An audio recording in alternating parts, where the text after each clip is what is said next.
బలం ఏంది? ఎవరు టిఆర్ఎస్ పార్టీ బలం? కార్యకర్తలే బలం.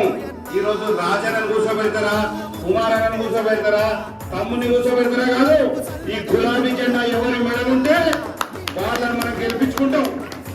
ఇది ఈ 20 సంవత్సరాల నుంచి ఈ కర్పూర్ గడ్డ వెళ్ళింది ఈ గులాబీ జెండా. రాజన్న వెళ్ళిండు, దాని తర్వాత కుట్రలు కుతంత్రాలు చేసిందని మొత్తుకొని చెప్పిరన్న మీడియా ఛానల్ అన్నింటి కొనేసిండు.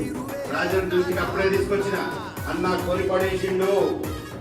మనం ఎందుకంటే ఆర్థికంగా లేవు, రాజన్న అయినంత ఆర్థికంగా లేడు. రాజన్న ఉన్నప్పటికీ ఇట్లా విచ్చలవిడిగా డబ్బు ఖర్చు పెట్టేంత స్తోమత లేదు.